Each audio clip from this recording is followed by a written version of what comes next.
اپنی آواز کے بجائے اپنے دلائل کو بلند کیجیے۔ پھول بادل کے گرجنے سے نہیں برسنے سے اگتے ہیں۔ اللہ پر یقین کرنے کے لیے وجہ کی ضرورت نہیں ہونی چاہیے۔ جب دماغ کی رگیں 100 طرح کی الجھنوں میں ہوں اور اسباب کی جگہ سوالیہ نشان آ جائے، اس وقت اس بات پر یقین رکھنا کہ اگر وہ چاہے تو آگ جلا نہیں سکتی، سمندر ڈبا نہیں سکتا، مچھلی نگل لیتی ہے مگر ہضم نہیں کر سکتی، چاند 2 ٹکڑے ہو جاتا ہے، الیقین کہلاتا ہے۔ اللہ کے نام میں ہے انسان اور اللہ کا تعلق الف، ایک سیدھی لکیر جیسا تعلق جس کے ایک سرے پر اللہ ہے اور دوسرے سرے پر بندہ۔ الف سیدھا ہے تو اللہ بے حد قریب، الف ٹیڑھا کر دے انسان تو نہ بندے کو اللہ کا پتہ لگے گا نہ اللہ بندے کی خبر رکھے گا۔ کسی کی راہ میں ناحق مشکلات پیدا کرنے سے پہلے سوچ لیں کہ آپ اس کی تو صرف دنیا خراب کر رہے ہیں لیکن اپنی آخرت تباہ کر رہے ہیں۔ اور جب تم مایوس ہو جاؤ تو اپنے رب سے گفتگو کرو، وہ ہر دل کا حال بہتر جانتا ہے۔ سورہ یوسف بہت خوبصورت ہے۔ یہ ہمیں سکھاتا ہے کہ قریب ترین لوگ آپ کو دھوکہ دے سکتے ہیں۔ ٹوٹے ہوئے دلوں کو پیار سے ٹھیک کیا جا سکتا ہے۔ مشکل کے بعد آسانی آتی ہے اور صبر کرنے والوں کی منزل انتہائی خوبصورت ہوتی ہے۔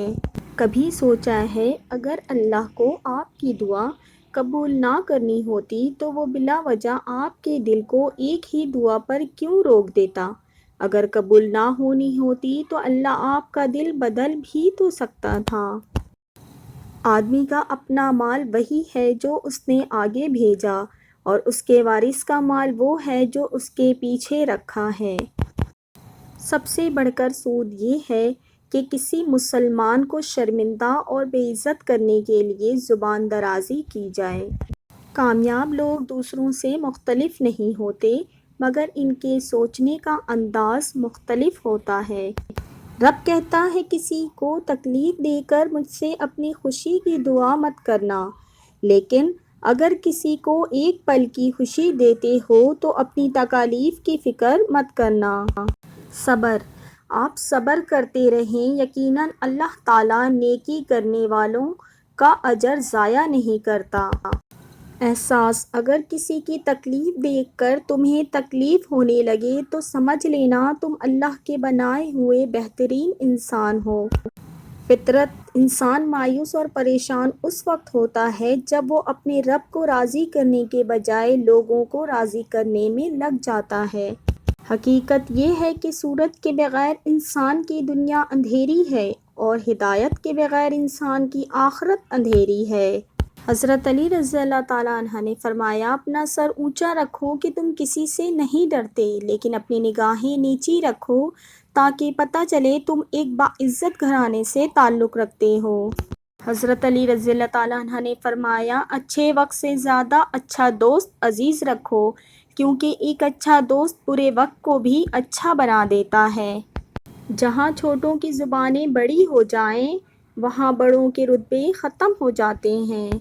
انمول وہ ہوتا ہے جو بکتا نہیں ہے، اس کو کوئی خرید نہیں سکتا، کسی کی محبت کی تمنا اس کو غلام نہیں بنا سکتی، کسی کی تعریف کی چاہ اس کو خوار نہیں کر سکتی۔ جب تم دنیا کی مفلسی سے تنگ آ جاؤ اور رزق کا کوئی راستہ نہ نکلے تو صدقہ دے کر اللہ سے تجارت کر لو۔ اپنے نقصان پر ہرگز غمزدہ نہ ہوا کریں کیونکہ اللہ آپ سے اس وقت تک کچھ واپس نہیں لیتا جب تک اس سے بہتر آپ کو عطا نہ کرے۔ اگر امیر ہو جاؤ تو مغرور مت ہونا اور اگر غریب ہو جاؤ تو مایوس مت ہونا۔ رب کی عطا، ہر کسی کے نعمتیں بھی الگ ہیں، ہر کسی کی آزمائشیں بھی، ہر کسی کی کہانی الگ ہے، سبق الگ ہیں۔ کبھی کسی اور کو دیکھ کر یہ مت سوچیں کہ میں محروم ہوں، آپ پر بھی آپ کے رب کی بہت عطا ہے۔ تقویٰ، کتنے لوگ ایسے ہیں جو زمین پر مشہور ہیں مگر آسمان پر گمنام، اور کتنے ایسے بھی ہیں جو زمین پر گمنام ہیں مگر آسمان پر مشہور۔ عزت تقویٰ سے ہے، قوت سے نہیں۔ ہماری خواہشیں ہماری قسمت کے آگے سر جھکا لیتی ہیں پھر ہمارے چاہنے یا نہ چاہنے سے کچھ نہیں ہوتا۔ ساری دنیا، کوئی بھی انسان پوری دنیا کے لیے نہیں جیتا بلکہ کچھ خاص لوگوں کے لیے جیتا ہے جو اس کی ساری دنیا ہوتے ہیں۔ دل میں کھوٹ ہو تو دعا، عطا اور محبت راستہ بدل لیتی ہے۔